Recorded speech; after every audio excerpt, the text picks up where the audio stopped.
I am a lover of all things traditionally and popularly deemed gross. I love blood and guts and bugs and death and all the weird shit that makes most people squirm. And I'm not just saying this to sound like an edgy 14-year-old who thinks that the Terrifier movies are the coolest thing on the planet. I am saying this because my fascination with gross things has led me to watch a lot of gross movies. Like, a lot of gross movies. And it's led me to a lot of weird plays as well. So, today I am going to be doing a bit of a deep dive into a specific filmmaker who is notorious for his gross movies, and a playwright who is notorious for his gross plays, and how they intersect with one another.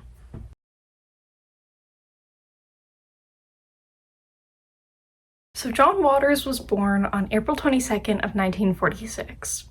He is known worldwide as the infamous Pope of Trash and as the Prince of Puke. He is most recognizable for his work as a cult classic director, but is also a best-selling author as well as a genre-defying actor. When the majority of people hear the name John Waters, it doesn't typically ring any bells. If you're around the right people, you could say, oh, he's the guy who made the original movie Hairspray the musical is based off of. You could also mention that he plays the Flasher in that movie because there's a chance they might recognize him for his face. Or alternatively, you mention one of his million film cameos, whether it be his bit character in the second Jackass movie, or his part in the fifth Chucky movie, or maybe even when he played himself for 5 seconds in Alvin and the Chipmunks' The Road Trip, or possibly even the single episodes of The Simpsons that he was in. So unless you're a weird gay person, like myself, or you're really into weird niche transgressive postmodern queer comedies, you've probably only ever heard of John Waters from someone else referencing him. But not me, because, like I said, I am both a weird gay person and into weird niche and transgressive postmodern queer comedies.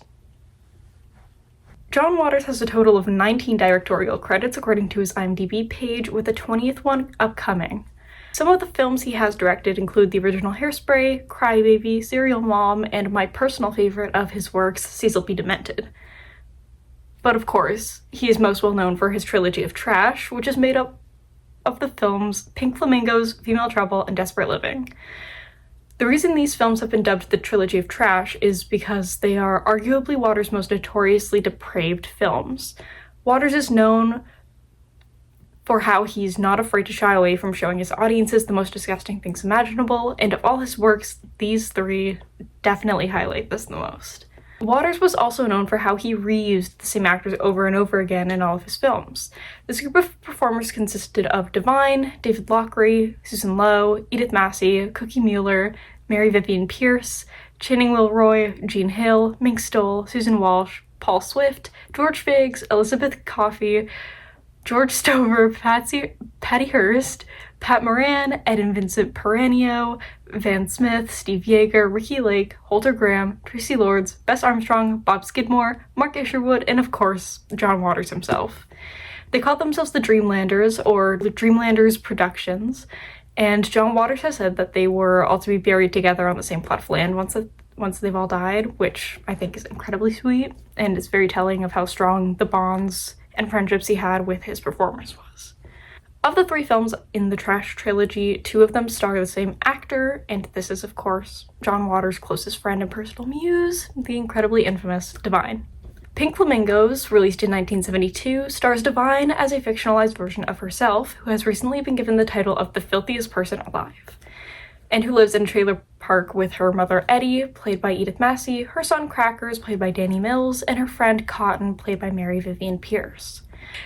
The movie tells the tale of Divine, her trailer trash family, and a number of their acquaintances as they get caught in the crossfires of an ongoing feud between Divine and the Marbles, a married couple played by David Lochary and Mink Stoll, who will stop at nothing to steal the title of filthiest person alive from Divine. Female Trouble, released in 1974, is a dark comedy that puts Divine into the role of teenage delinquent Dawn Davenport, as she deals with the things every teenage girl deals with: not getting what you want for Christmas, running away from home, teenage pregnancy, turning to a life of crime, strangling your daughter to death, working at a nightclub, being arrested, and being given the death penalty. Just girly things, you know? This movie is also known for being the movie that has the kind of infamous scene of Divine in the movie theater going, "Who wants to die for art?" This is one of my all-time favorite scenes from any movie ever. It's so funny. Finally, Desperate Living, released in 1977, is the first of the trilogy to not feature Divine at all, instead opting to put Minx Stoll in its leading female role. In this film, Stoll plays a neurotic housewife named Peggy, who, along with her maid Griselda, who is played by Gina Hill, are exiled from their town after killing Peggy's husband, and follows them as they consummate their friendship in prison, befriend a butch femme lesbian couple, played by Susan Lowe and Liz Renee, in their new hometown, and avoid the wrath of the town's Queen Carlotta and her daughter Cuckoo, who are played by Edith Massey and Mary Vivian Pierce.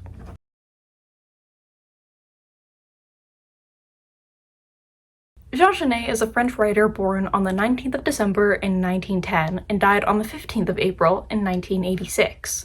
In his early life, Genet was a petty criminal, but after being caught stealing one too many times, was sent away to reformatory schools, and when he was 18, joined the French army, although he was dishonorably discharged after having been caught engaging in homosexual behavior, and turned back to a life of petty crime and prostitution. After being arrested again as an adult, he wrote his first poem while incarcerated, which birthed his love and passion for writing, a thing that he continued to do for the rest of his life. Like with John Waters, when you hear the name Jean Genet, it probably doesn't ring any bells with most people, unless, again, you're a weird gay person, or you're really into absurdist homoerotic artsy plays about sadomasochism and existentialism. Or maybe if you're both a weird gay person and really into absurdist homoerotic artsy plays about sadomasochism and existentialism, you might be familiar with his novel Querelle of Brest, which was later adapted into the film Querelle, directed by Rainer Werner Fassbinder in 1982. But Genet's plays are incredibly well known within absurdist play circles, especially and specifically his works The Maids and The Balcony. A lot of Genet's works fall into the specific category of theater called the theater of cruelty. The theater of cruelty was a form of theater coined by Antonin Artaud, specifically designed to ambush audiences with entirely uncensored acts of cruelty. It was depravity for the sake of depravity. The point was to make the audience uncomfortable. The two plays of his that I mentioned earlier, The Maids and The Balcony, both fall under this genre of theater. The Maids, written in 1947, tells the story of two maids, who are sisters, who decide to engage in a little incesty sadomasochistic roleplay while their mistress is away. They take turns playing the mistress, who they call Madame, take turns debasing and abusing each other as they attempt to play and plan out the real-life murder of their mistress, but ultimately fail every attempt they make on her life. The Balcony, written in 1956, is about the ongoings of a brothel in a city on the verge of revolution and how the brothel, its employees, and clientele all end up playing a role in the setting off of the uprising of this community that they are living in.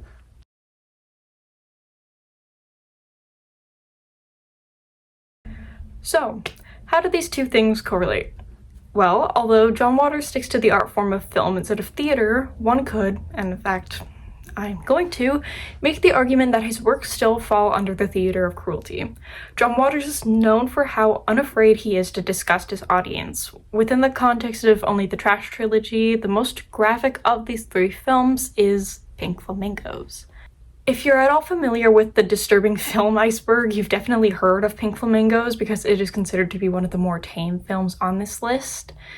The movie is known for how depraved it is, for how unafraid it is to be gross, and just how unapologetically disgusting it is.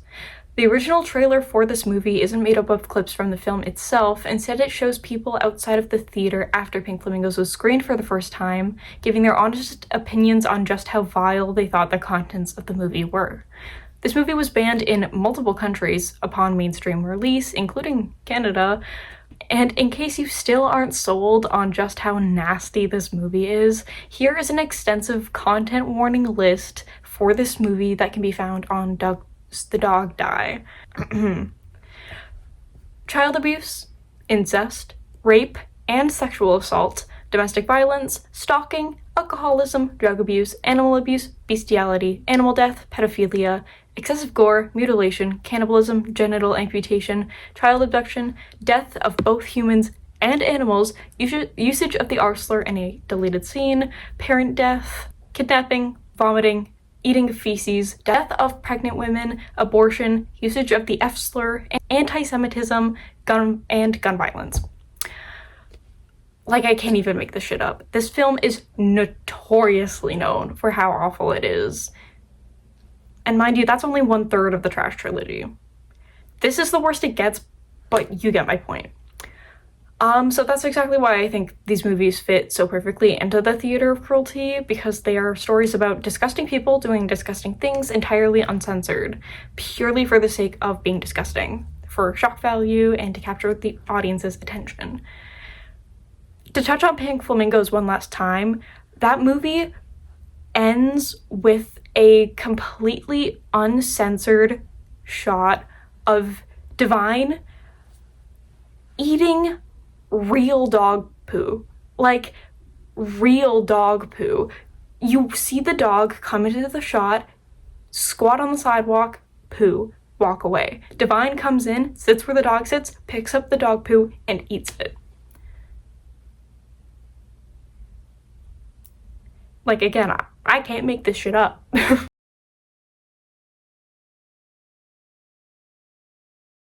To conclude, I really hope that if you haven't seen any of John Waters' movies, that this hasn't made you not want to watch them anymore. Because I do think that while, yes, his films are known for just how weird and gross they are, that they are still incredibly entertaining and definitely worth the watch if you have the time. If you're looking for something more tame than the trash trilogy, I definitely recommend starting with Becker or Hairspray. And as far as Genet goes, I recommend starting with Querelle, the movie, to kind of ease your way into his works, because it is definitely on the tamer end of the things that he has written. But yeah, I think that despite not technically being considered theater, that John Waters' entire filmography, for the most part, fits itself quite comfortably into the theater of cruelty.